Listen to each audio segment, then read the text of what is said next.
Şans ve Mucize kanalından merhaba. Bu videoyu sınırları aşmamız gereken konularda bulunduğu alanı yıkıp yeniden yaratmamız yönünde bizleri zorlayan Plüto gezegeninin hayatımızda yarattığı negatif etkilere sebep olan atalardan gelen karmik bağları şifalandırmak ve gezegenin pozitif yönlerinin hayatımızda ortaya çıkmasına katkı olmak için hazırladım. Eğer dinlemediyseniz Plüton'un bilinçaltı ve sağlığımız üzerindeki etkisi isimli videoyu dinlemenizi tavsiye ederim. Şifa videolarından fayda sağlayabilmeniz için söylenen cümlelere içinizden veya dışınızdan tüm kalbinizle evet diyerek katılabilirsiniz. Olumlama kısımlarında ise ister evet diyebilir, isterseniz cümleyi olduğu haliyle tekrar edebilirsiniz.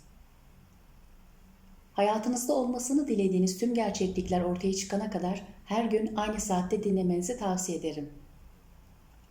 Bu çalışmanın tüm dünyaya, insanlığa katkı olması niyetimle şifa çalışmasına başlıyoruz. Şimdi kendinizi rahat hissedeceğiniz şekilde oturun veya uzanın.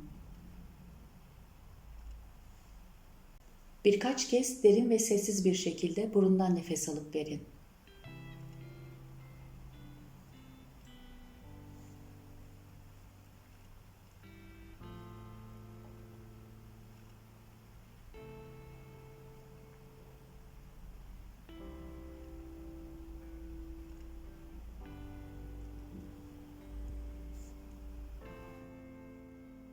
Şimdi söyleyeceğim negatif kayıtların yaşamımdan sonsuza kadar silinmesine niyet ediyorum.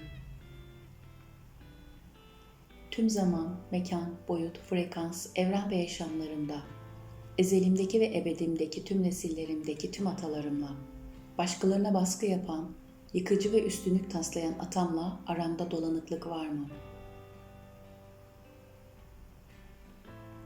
Israrcı, inatçı, takıntılı, aşırı hırslı olan atamla aramda dolanıklık var mı? Tartışmacı, fanatik olan atamla aramda dolanıklık var mı?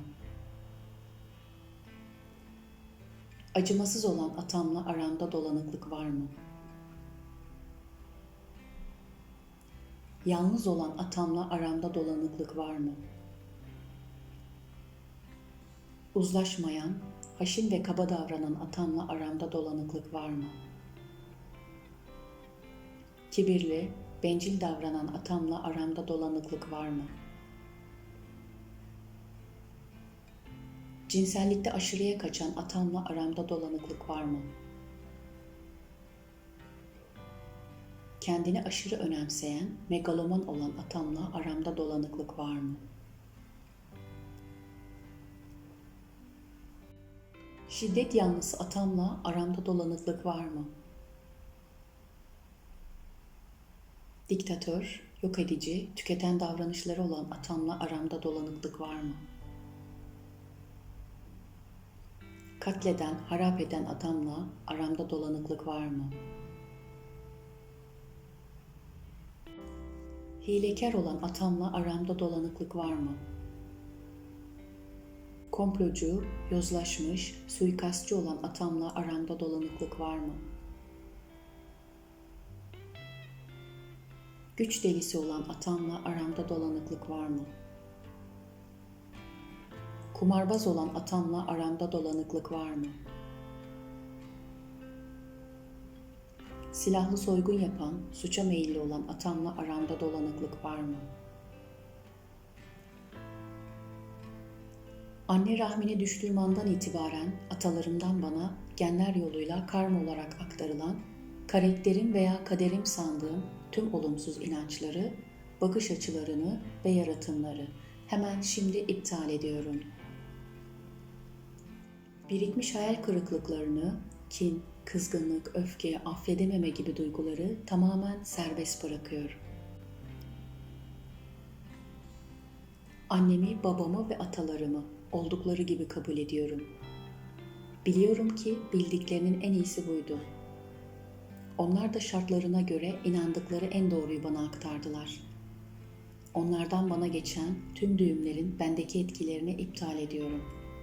Kaynağını iade ediyorum ve bu karmik düğümlerden kendimi özgür kılıyorum. Ve bilerek ya da bilmeyerek Yapılan tüm hataların sorumluluğundan ve suçluluğundan hepsini azat ediyorum, affediyorum. Kendimi de affediyorum. Kendi yolumu bulmayı ve kendi iç sesimi duymayı seçiyorum. Gelişimimi engelleyen tüm baskıcı kalıpları iptal ediyorum. Beni mutsuz eden, huzurumu bozan tüm eterik bağları şu andan itibaren sonsuza kadar kaynağına gönderiyorum. Bana yüklenen rolleri şu andan itibaren bırakıyorum. Ben kendi seçimlerimden sorumluyum. Ben kendi içimde tam ve bütünüm. Yaşam yolculuğumda bana eşlik eden herkes benim sadece yol arkadaşım. Gerçek beni, içimdeki özü kabul ediyorum. Başkalarını mutlu etmek için çabalamak zorunda değilim. Anneme, babama ve tüm atalarıma ruhsal olarak büyümem için bana olan katkılarından dolayı şükran duyuyorum. Kalbimin sesini dinlemeyi ve iyi olanı seçmeyi kabul ediyorum. Yaşam amacımı bulmayı ve yüksek benliğimin seçimlerini kabul ediyorum. Beni ben yapan her şeye teşekkür ederim. Yaradan'ın ilahi ve nurdan ışık çağlayanı tüm yaşamıma, bedenime, hücrelerime, moleküllerime, tüm hayatıma sevgi ve mucizeleriyle dolsun. Şimdi söyleyeceğim pozitif bakış açılarının yaşamım boyunca ve sonsuza kadar benimle olmasına niyet ediyorum. Burada evet diyebilir veya cümleyi tekrar edebilirsiniz. Cesur olmak güvenli. Ben cesur olmayı kabul ediyorum. Yeniden yapılanmak güvenli. Ben kendimi ve hayatımı yeniden yapılandırmayı kabul ediyorum. Odaklanmak, konsantre olmak güvenli. Ben odaklanmayı ve iyi konsantrasyona sahip olmayı kabul ediyorum. Güçlü olmak güvenli. Ben güçlü olmayı kabul ediyorum. Gayretli olmak güvenli. Ben gayretli olmayı kabul ediyorum. İradesi güçlü olmak güvenli. Ben güçlü iradeye sahip olmayı kabul ediyorum. Başarmak güvenli. Ben başarmayı kabul ediyorum. Yaratıcı olmak güvenli. Ben yaratıcı olmayı kabul ediyorum. İyileşmek güvenli. Ben iyileşmeyi kabul ediyorum. Kendini değiştirmek, dönüştürmek güvenli. Ben kendimi değiştirmeyi, dönüştürmeyi kabul ediyorum. Takıntılardan özgürleşmek güvenli. Ben tüm takıntılardan özgürleşmeyi kabul ediyorum. Zengin olmak güvenli. Ben zengin olmayı kabul ediyorum. Servet sahibi olmak güvenli. Ben servet sahibi olmayı kabul ediyorum.